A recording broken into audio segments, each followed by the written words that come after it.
Hello and welcome back to Clinic on Cue, the show where we pick the brains of everyone and anyone involved in clinical research. I'm your host, Shauna Cusack, Global Sales Manager with Atlantia. Today I'm joined by Professor Paul Ross, who's Director of APC Microbiome Ireland, a world-leading SFI research centre. Thanks so much for having us here today, Paul. As you'll notice, we're in a little bit of a different background today, so we're actually on site here at APC, so I want to thank the team for having us here today. And Paul, thank you for your time. I know you're busy, but... No, I'm not that busy. It's great to have you here. So, to start, can you tell me a bit about what you do here at APC? So APC is a microbiome centre. It was set up 20 years ago, and it was a collaboration across Teagasc and UCC. Teagasc is basically the research arm of the Department of Agriculture, and that's where I worked before I came here. Okay. When people think of APC, they think of human gut microbiome. But in fact, you know, we're doing trials at the moment in cows, in large animals, in soil microbiome. You know, we study all forms of microbiome. We live in a microbial world. A lot of the global challenges which we face have microbial solutions to them, believe it or not. Yeah.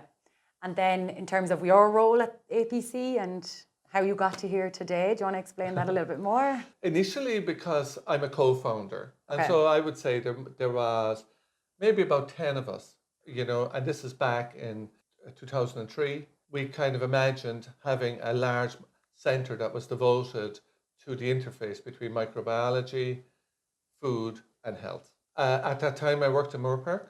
I was head of food programme, which encompassed also another centre up in Dublin. And then 10 years ago I came to the university here and I was head of College of Science and Engineering, was my kind of academic job, which is like Dean of Science and Engineering. Yeah. And I was in that for 5 years. And then 5 years ago, I took over from Fergus Shanahan as Director of APC. I'm still an active scientist in microbiology. So would you say you're quite hands-on then, as even just the director, you're quite hands-on with your research still? Yeah, I would say half my time would be involved in research meetings and things like that. And like I'm on the 5th floor of this building, but all our labs are on the 4th floor. And usually I'll just stroll around the 4th floor every day. For a go, see what's happening. Get a bit of science gossip, you know, yes. Brilliant. Okay, so that kind of leads us nicely into the next question, Paul. And I know over the years you've been involved in a lot of different research. So I'm going to ask you, what do you think is the most interesting topic of research to you? The most interesting topic to me is how bacteria compete with each other in microbiomes. I know that sounds a bit nerdy, say, but you know, the application of that is infectious disease. And I suppose during COVID, we've seen how susceptible and how vulnerable humans are to infectious agents, such as COVID. And you've heard of like antibiotic resistance. Yeah. And a lot of our antimicrobial therapies are becoming ineffective because bacteria are becoming resistant to them. We need new ways of editing microbiomes such that we take some of the bad guys out of there, if you like. Yeah. And so that's really what I do. I suppose when people think of the gut microbiome, they think of thousands of bacteria all having dinner together, you know, and nutrition has a big effect on the bacteria. I suppose we think about it in terms of kind of microbial warfare, where bacteria are competing, are killing each other. And so we can harness that power to come up with new antibiotics. But from kind of a science fiction type of ideal, I like the thought of being able to, in the future, go into a microbiome, even a gut microbiome, and be able to edit it like you would with Microsoft Word. Like a personalized... Like a personalized thing where you would take someone's microbiome and you would say, like all those guys are part of her healthy microbiome, but like these, we might just take these out. Yeah. But I don't know, will something like that ever happen? But like that's the kind of, I suppose, aspiration or the vision that I'd have. It's that my area. But of course APC works a lot more on all different topics of microbiome. Yeah. Brilliant. Okay. The next question then is a little bit different, and it's more, do you have any advice for people starting out their career in research? Yes, I'd have a lot of advice. You know, when you're starting out in research, it's a very privileged position to be in.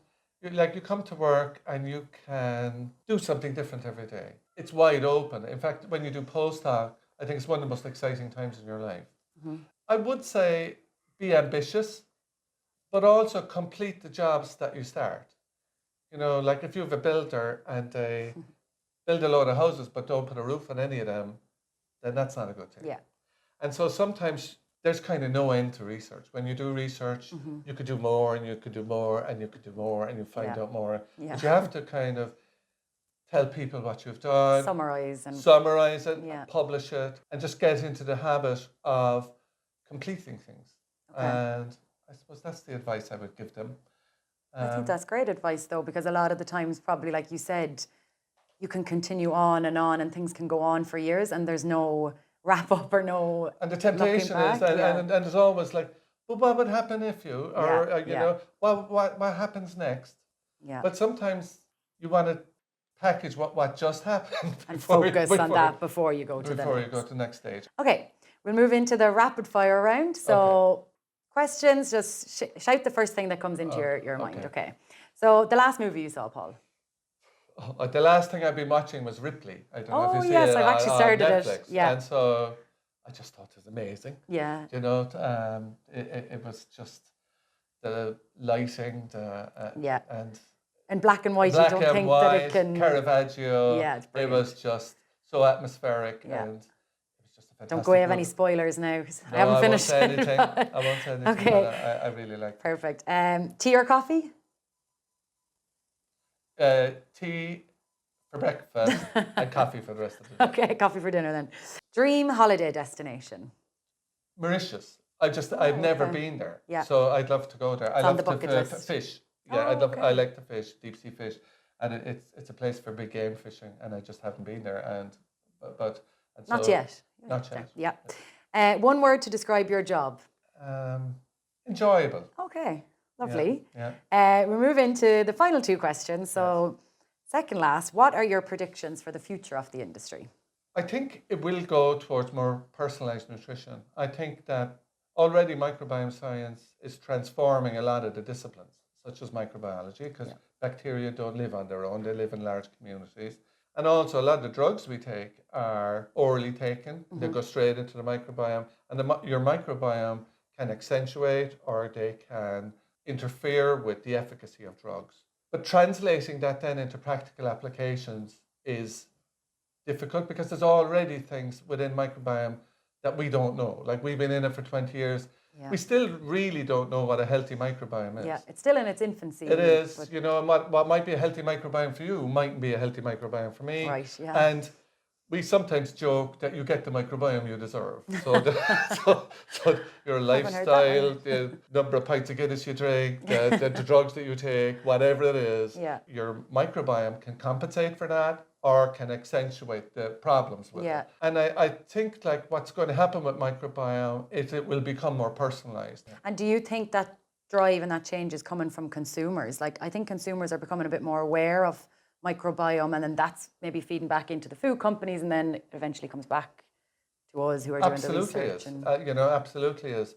I think people are a lot more conscious about what they put into their mouth, and how it affects their overall health and welfare. And they wouldn't have heard of the word microbiome maybe even 5 years ago. No. Now it's on adverts on the telly and radio. And people even, not just probiotics and prebiotics and things like that, but people, want fresh, they want fibre, pasture-based, and with an overall, I think, underlying realisation that that's affecting their health through their microbiome. Yeah. And I think that's going to drive business, But you need the scientific evidence to show this. You're on the interface of that, working with the food companies and doing clinical trials as we are, so...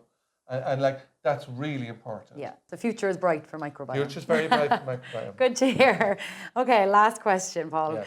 If you had to do something else other than the work you do currently, what would that be? Well, I have two passions outside of the APC hat, and that is fishing and motorcycles. Okay. And so I do up motorcycles, and oh, wow. mainly from the 50s and 60s. Self-taught or like self-taught completely.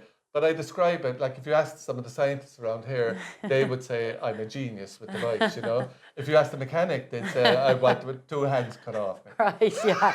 You do it in your way. Yeah, the way you know I how do to it do wrong first and then right, you know. Wow, that's amazing. So do you buy old motorcycles that you find online and then repurpose them for your own? Yes, I just keep an eye on adverts or on Dundee or in England on adverts. Wow. So you might have to rebuild the engine, repaint it, and so on and so forth. So I get a bit of a kick out of that. Something I know nothing about, but would we see you driving down the road in Cork now in an old Honda 50 or something, or? Not a Honda 50, but maybe like a BSA or a Norton or a Velocette. So you do ride them as well?